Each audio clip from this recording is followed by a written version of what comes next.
I'm Jim Baer. I'm President and CEO of U.S. Apple Association in Washington, D.C. Happy to be here at the Washington Tree Fruit Association conference. It's great to see so many growers that are engaged and passionate about what they do. I was happy to talk to them on Monday morning, first thing, about some of the things going on in Washington, D.C. that are going to impact their business going forward. And of course, that starts with labor, which is our largest expense and our most unsettled part of apple production and tree fruit production right now, and in fact all fruits and vegetables across the country, and that is the labor situation.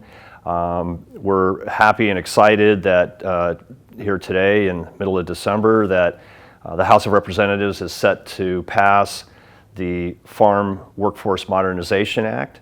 It's a bipartisan bill with liberal Democrats and conservative Republicans, the Republicans being led by Congressman Dan Newhouse from right here in the Central Valley of Washington, and frankly, this bill would not be possible without his leadership and hard work, and it's only because of his hard work and the respect that Dan Newhouse gets from his colleagues in Washington, D.C. that this is even possible. So we're excited about that. Again, it's a bipartisan bill. It would accomplish several things. It would make some necessary and very needed improvements in the H-2A program. For example, on the wages, which have been spiraling out of control.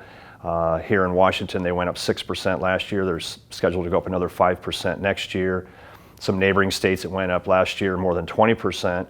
So this bill, if passed, and a companion bill passed in the Senate and signed by President Trump, it would freeze 2020 wages at the 2019 level. And it would also cap future increases at 3.25% a year. So that would give some really needed stability and reliability to labor for the tree fruit industry here in Washington. So that's a key component.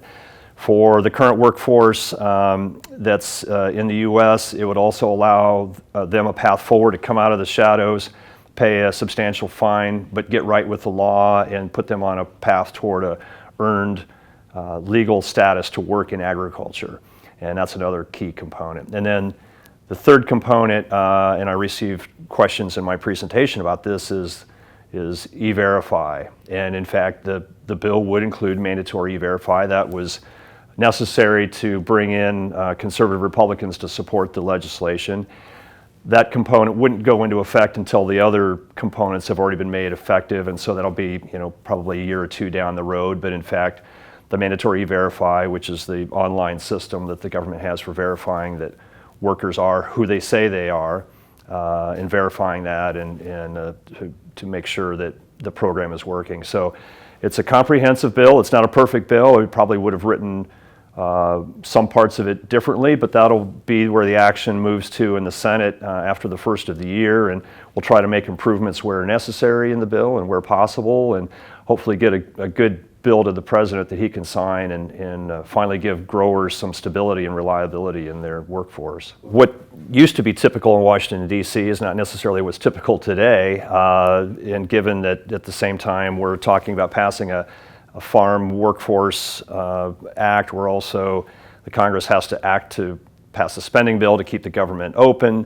They've got to have a vote on the U.S.-Mexico-Canada Free Trade Agreement, which is the other key thing that we've been working on at U.S. Apple for the past year and a half, and because that's critical. Those markets are critical to the U.S. Apple industry. In a so-called good year, we would export $1 billion worth of apples, and half of that would go to Mexico and Canada. So keeping those markets is really critical to us. And we've seen our export markets decline by about a third over the past year.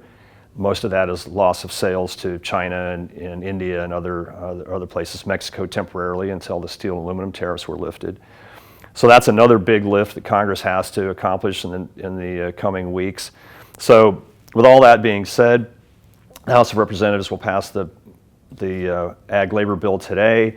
The Senate plans to take it up after the first of the year. We're just physically running out of days on the calendar before the holidays when these things can get accomplished. So we're hopeful that maybe by March the Senate will act and then iron out any differences in the two bills, and there will be differences, and then go to the President's desk for signature. So hopefully by maybe mid-year we would have that accomplished.